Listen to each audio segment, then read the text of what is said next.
station, and she said, "I don't want it to look like," and opened up that she had never seen porn in her life.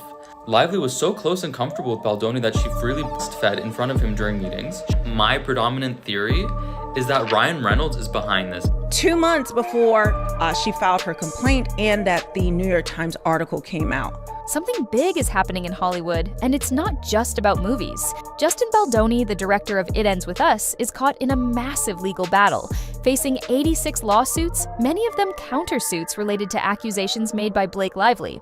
But the story gets even crazier.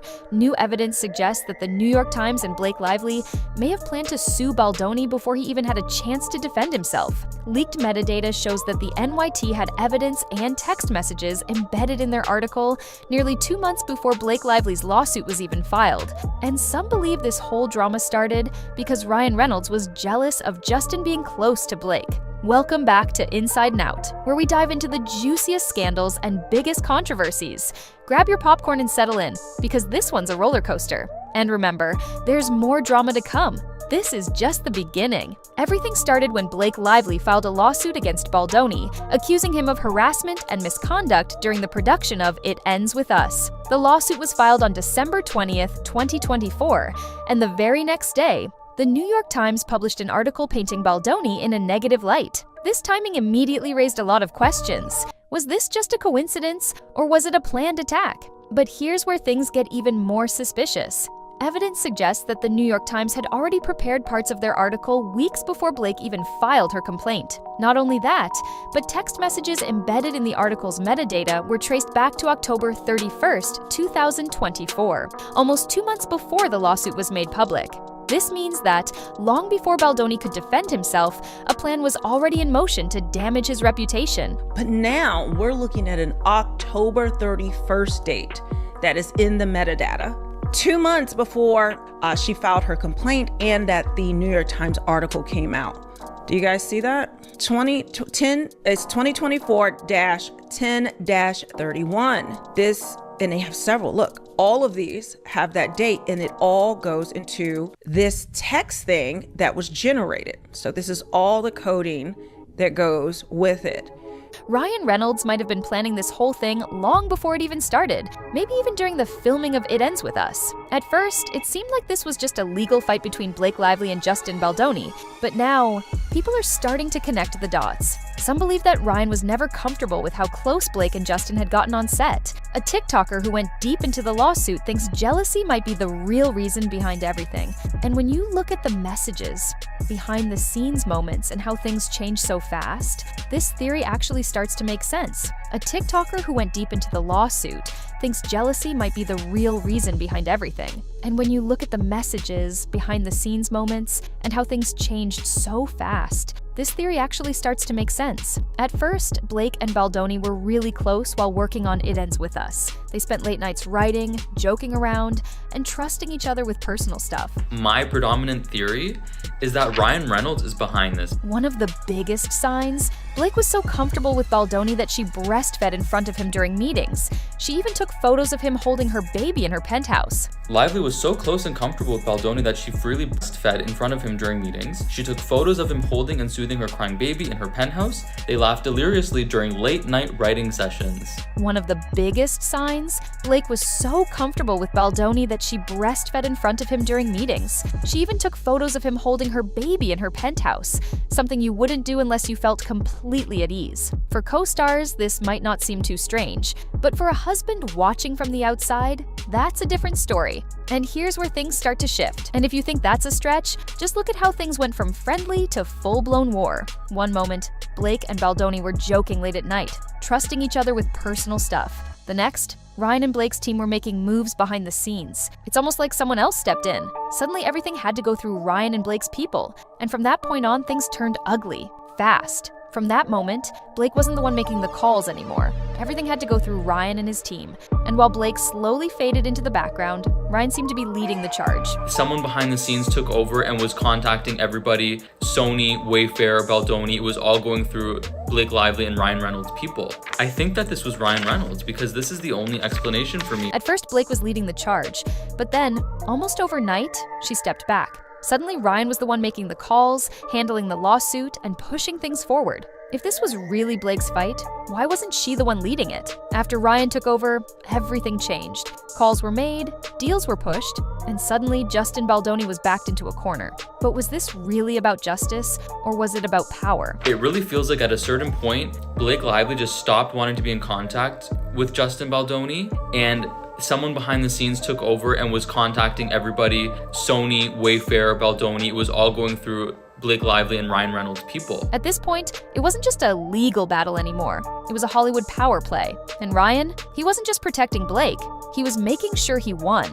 But here's where things get even messier. Blake's lawsuit didn't just call Baldoni a bad director, it accused him of serious misconduct. And the way her legal team framed it, that's where things start falling apart. Blake Lively's lawyers wrote her complaint is she put down this list of 30 grievances at the beginning.